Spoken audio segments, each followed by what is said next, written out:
बिस्मिल्लाहिर्रहमानिर्रहीम। अस्सलामुअलैकुम। Welcome to my channel cooking secret by Fatima. कैसे हैं आप सब लोग? उम्मीद करती हूँ आप लोग सब खैरियत से होंगे। मैं भी अल्हम्दुलिल्लाह बिल्कुल खैरियत से हूँ। तो आज मैं आप लोगों को बताऊंगी एक बहुत ही मज़ेदार सी रेसिपी। ये है पोटैटो फ्राइज़ की रेसिपी। तो ये बहुत ही टेस्टी है और बच्चों की बहुत ही फेवरेट रेसिपी है ये। तो जैसे हम बनाते हैं प्राउन टेम्पुरा, तो ये उसी तरह से है, तो हम इसे पोटैटो टेम्पुरा भी कह सकते हैं। तो चलते हैं अपनी रेसिपी की तरफ। तो यहाँ पर मैंने सबसे पहले लिया है मैदा, लिया है मैंने 1 कप, और ये आलू लिए हैं मैंने आधा किलो लिए हैं और उनको फ्राइज़ की शक्ल में काट लिया है। तो आप लोग अपने अंदाजे के मुताबिक भी ले सकते हैं। यहाँ पे मैंने 1 कप मैदा लिया है और इसमें मैं ऐड करूँगी 1 टीस्पून मैंने इसमें सॉल्ट लिया है और 1 टीस्पून मैंने पिसी हुई काली मिर्चें ली हैं और हाफ़ टीस्पून मैंने बेकिंग पाउडर लिया है। ये तीनों चीज़ें मैं अब मैदे में मिला दूँगी और इसको अच्छी तरह से मैं मिक्स कर लूँगी। और मिक्स करने के बाद मैं इसे एक बैटर की शक्ल में इसको तैयार करूँगी।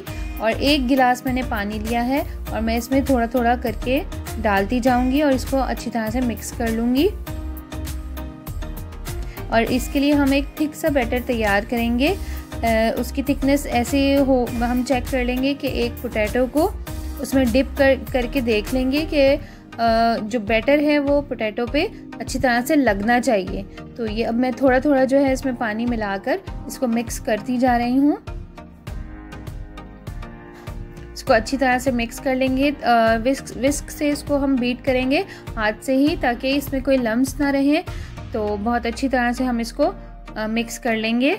और ये देखें, अब ये एक मैंने थिक सा बैटर तैयार कर लिया और एक मैंने आलू लिया है और इसको लगा के मैं इसको ऐसे देख लूँगी कि बिल्कुल बहुत ज़्यादा पतला ना हो, कि बिल्कुल लगे ही ना उस पर, और बहुत ज़्यादा थिक भी ना हो।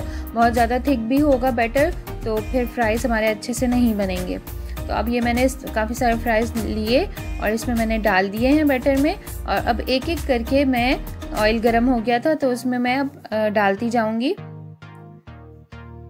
अब ये इसी तरह से मैं इसमें सारे फ्राइज़ डाल दूँगी। और फौरी तौर पे आप इसमें चम्मच नहीं हिलाइएगा। थोड़ी देर के बाद मैं इसमें, थोड़े जब पक जाएंगे तो उसके बाद मैंने इसमें चम्मच हिलाया है और चम्मच चलाते हुए हम इसको अच्छी तरह से फ्राई कर लेंगे। इसको गोल्डन ब्राउन होने तक हमें फ्राई करना है। ये देखें, अभी हमारे फ्राइज़ गोल्डन ब्राउन हो गए हैं और बहुत ही मज़ेदार लग रहे हैं, टेस्टी लग रहे हैं ये। तो अब मैं इसे निकाल लूँगी। मैं इसको टिश्यू पेपर पे निकाला है। बहुत ही प्यारी खुशबू आ रही है और बहुत टेस्टी लग रहे हैं हमारे फ्राइज़। अब मैं ये फ्राइज़ सारे निकाल लूँगी और जो बाकी फ्राइज़ हैं उन्हें भी इसी तरह से फ्राई कर लूँगी। तो इसमें एडिशनल मैं कोई सॉल्ट, पेपर या चाट मसाला नहीं डालूँगी, क्योंकि ये ऐसे ही बहुत मज़ेदार लगते हैं।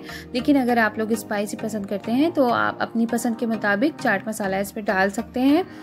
तो बाकी मैं इसको केचप के साथ सर्व करूँगी और आप लोग चाहें तो चिली गार्लिक सॉस या अपनी मर्ज़ी के मुताबिक किसी भी सॉस के साथ इसे सर्व कर सकते हैं। आप लोग इसे ट्राई करें और मुझे बताएं कि आप लोगों को मेरी ये रेसिपी कैसी लगी। बहुत ही मज़ेदार से बहुत ही क्रिस्पी फ्राइज़ तैयार हो गए हैं।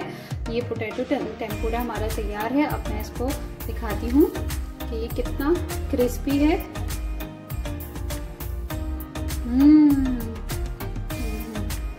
बहुत ही ज़्यादा टेस्टी, बहुत ही मज़ेदार बने हैं। तो आप लोग ज़रूर ट्राई करें। बच्चों ने तो खाना भी शुरू कर दिए हैं। बहुत ही टेस्टी हैं,